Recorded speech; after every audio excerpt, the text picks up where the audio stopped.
Hola, ¿cómo están? De nuevo en su asignatura Dirección Empresarial 1.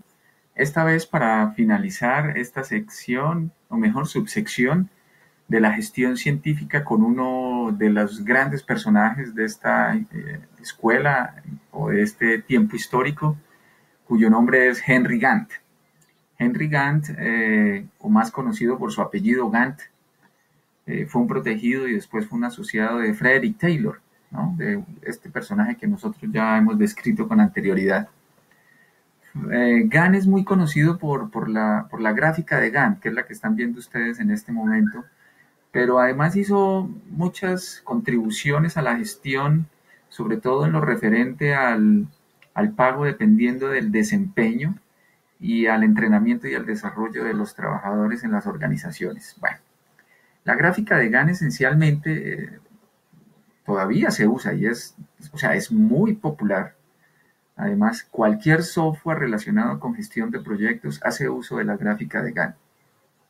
Algunos lo llaman cronograma o hoja de planeación también, pero es muy usada. Esencialmente, como ustedes pueden observar allí, en el eje X está la línea del tiempo, que en este caso específico está asociado a semanas, es decir, la unidad de tiempo es semanas, pero usted puede tener unidades de tiempo de días, de meses, de horas, dependiendo, digamos, del contexto y del proyecto, qué tan complejo es el proyecto o qué tan extenso es en el tiempo, ¿vale? Y en el eje Y, en su parte izquierda, ustedes tienen las tareas. Entonces, cada una de las tareas tiene una fecha de inicio y una fecha de fin. Entonces, cada una de las tareas, como ustedes ven, eh, pues tiene un inicio y un fin asignado. Y esto lo podemos ver en esta gráfica con las barritas horizontales de los diferentes colores.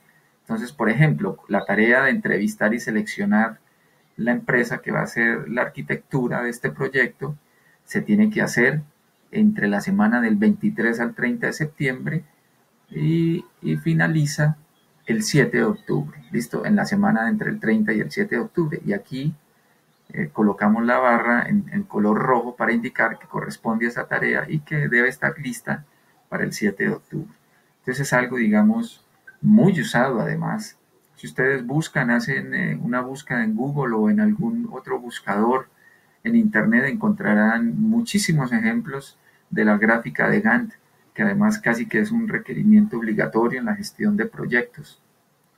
Entonces seguramente cuando ustedes se encuentren con su proyecto de trabajo de grado, van a ver que hay en una sección de su plan eh, un elemento muy importante que se llama cronograma y allí esencialmente lo que hacemos es una gráfica de Gantt. ¿Listo? Entonces las gráficas de Gantt son súper revolucionarias, sobre todo en el tiempo en que se hizo, o sea, antes de que Gantt la ideara, no existía, pero cambiaron totalmente la forma en que las organizaciones gestionaban sus actividades. Listo, Gantt, además de esta gráfica que fue muy importante, pues estaba muy alineado al pensamiento que tenía Frederick Taylor, ¿no? Aunque hizo un cambio fundamental, ¿no? Hizo un cambio fundamental. Recuerden que en el sistema de Frederick Taylor, eh, si usted trabajaba más, pues se le pagaba más, pero si usted trabajaba menos de lo estándar, se le pagaba menos, ¿no? Entonces, el pago dependía de la producción, sea grande o sea pequeña, pues así era el pago. Y pues muchos análisis que se han hecho, inclusive en estudios de caso, si lo vimos, el estudio de caso de ISG Stilton, muchas de las ideas que los estudiantes han establecido están relacionadas con el incremento del pago como un incentivo, ¿no? Como un incentivo. Pues Taylor decía, bueno, si trabaja más, se le paga más, pero si trabaja menos también, pues la recompensa o el incentivo será menor. Sin embargo, Henry Gantt, como les decía, genera una diferencia fundamental y es que claramente si el trabajador trabaja más de lo estándar, se le paga más, pero Gantt dice, si el trabajador gana menos, perdón, trabaja menos del estándar o produce menos de lo estándar, se le va a pagar lo estándar, no importa que trabaje menos. Entonces no es que se le pague menos, sino se le paga lo normal. Y entonces Gantt recurre o argumenta en la observación que hace sobre las personas que están trabajando en las organizaciones eh, eh, una posición relacionada con que muchas veces el tiempo del trabajador no está directamente relacionado con la producción, sino de manera indirecta. Por ejemplo, un trabajador puede estar aprendiendo nuevas cosas y allí pues claramente es posible que produzca mucho menos de la línea estándar que se espera, ¿vale?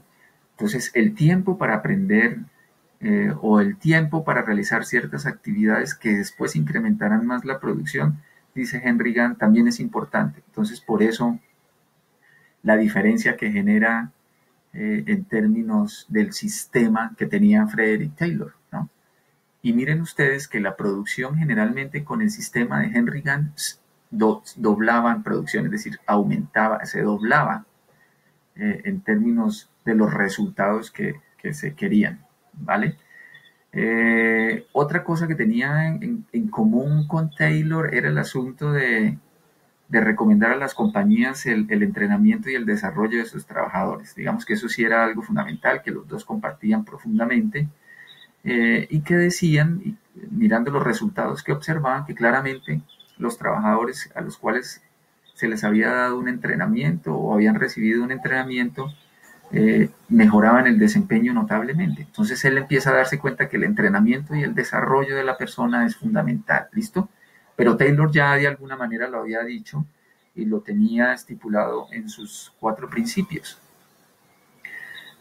Algo a lo que se enfrentó Gann en su tiempo era que cuando le pedía a los supervisores que entrenaran a los trabajadores, los supervisores se asustaban porque pensaban que al entrenar a otros, ellos podían salir de la organización, porque ya habría otro que podría cumplir con su labor, ¿vale? Y creo que eso es posible que hoy tal vez lo veamos o lo percibamos en algunas organizaciones. La forma de hacer de que unas personas entrenen a otras por Gann, por Henry Gann, fue a través del incentivo. Entonces generaba bonos que le daba a las personas para que pudieran entrenar a otras. Porque recordemos que lo que él observó en sus resultados era que las personas que recibían entrenamiento tenían un mucho mejor desempeño que aquellas que no lo recibían. ¿Listo? Entonces, esencialmente, el enfoque de Gann del entrenamiento era, digamos, muy directo. Habían 3 puntos elementales. Primero, había que hacer una investigación científica en detalle de cómo se realizaba cada actividad, ¿no? Cada pieza de trabajo. Y tenía que haber una determinación para escoger el mejor método y el tiempo más corto en el cual ese trabajo debería ser hecho. Algo que, digamos, está muy alineado a lo establecido por Frederick Taylor, ¿no? Que era como su maestro. El segundo punto importante es que debía existir un profesor o un entrenador capaz de enseñar el mejor método en el menos tiempo posible, o sea, para que se pudiera realizar el trabajo en el menor tiempo posible. Perdón. Y tercero, que debía haber un incentivo o un bono o un pago, si, no necesariamente económico, pero generalmente era económico, tanto para el entrenador como para el pupilo, para el estudiante. Cuando el último, es decir, cuando el estudiante desarrollaba su tarea exitosamente. Y esos eran, digamos, los 3 elementos que Gann tenía en cuenta. Muy bien, esta historia con Gann es relativamente corta debido a que es muy posible que realicemos un ejercicio en clase aplicado con el diagrama que él nos dejó y con esto finalizamos los asuntos relacionados a la gestión científica y posiblemente en poco tiempo iniciaremos el estudio de otro tipo de gestión, digamos, clásico, que es, o 2 tipos de gestión, que son la gestión burocrática y la gestión administrativa. Les agradezco su atención y entonces nos veremos en una próxima oportunidad.